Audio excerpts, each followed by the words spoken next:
Federal Reserve Chairman Jerome Powell, we all know who he is, recently warned that in the next 10 to 15 years, certain regions of the U.S. may become completely unmortgageable.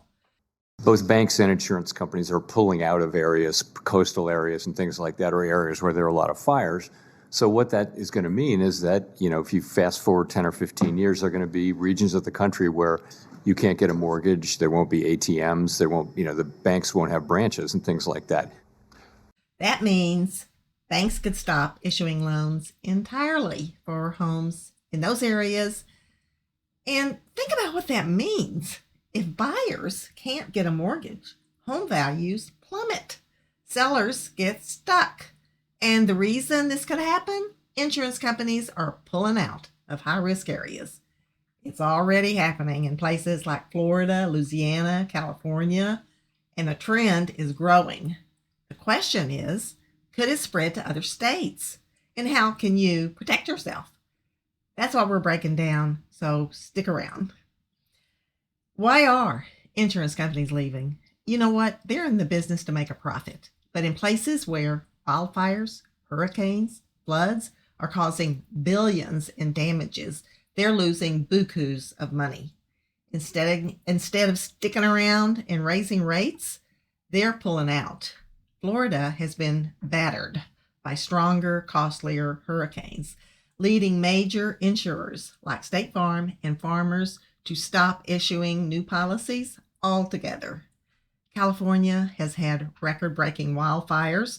We've all seen it on TV. Entire neighborhoods burned to the ground.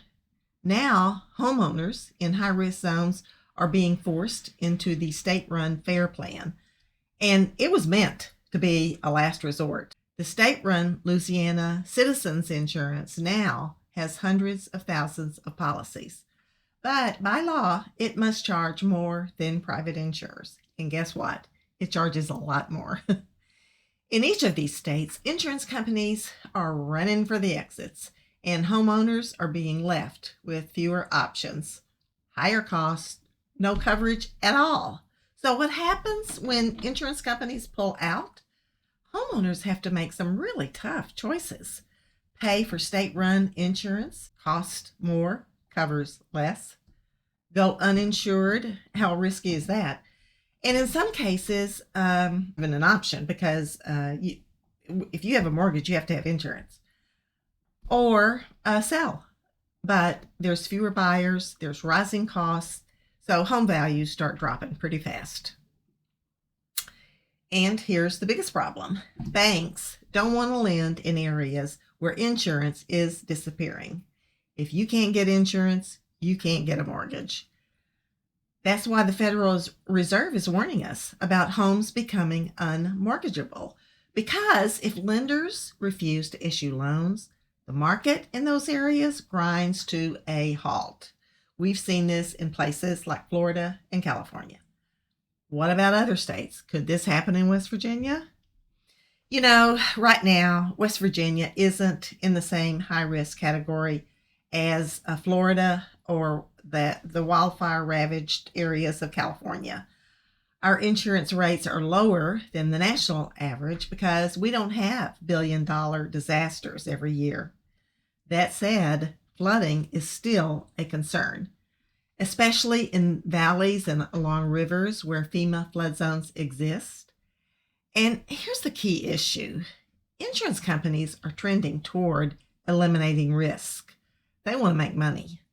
That means if you're in a FEMA designated flood zone, even if your area has never experienced a major flood, your insurance rates could still increase, or worse.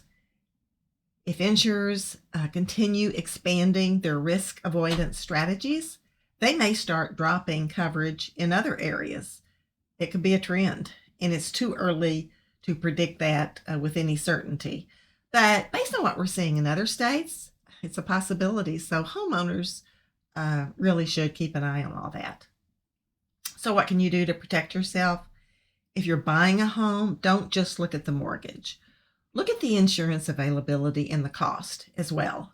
If you own a home, step one is understanding your risk. Check FEMA's flood maps. You can go to msc.fema.gov to see if your property is in a flood zone. Also, use West Virginia's flood tool, and you can do that at mapwv.gov, and that's more localized data. If you are in a flood-prone area, pay attention to your insurance policy.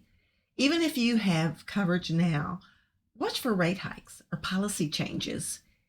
And if your insurer drops you, shop around first. Don't immediately switch to state-run insurance unless it is your only option, because that insurance ain't cheap and it doesn't always provide full coverage.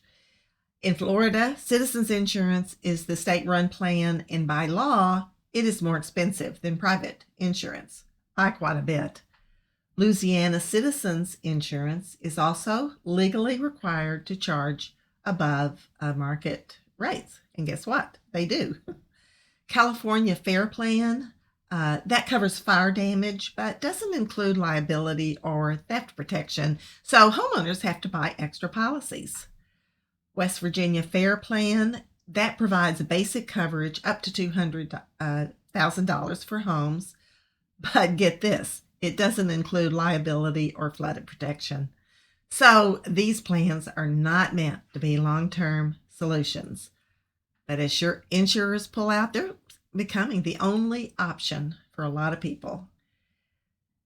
This isn't just about rising insurance costs. It's about entire markets becoming uninsurable. Once insurance companies pull out, banks hesitate to lend.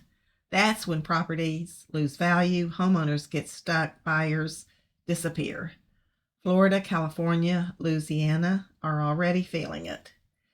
So what about you and your area? Have you seen any insurance changes? Let us know. We'd all love to know. So drop a comment below, and we'd appreciate it. And if you found this helpful, hit the like button. It will help more people see this important information. And thanks for tuning in. Don't forget to subscribe. Okay, have a great week. Bye.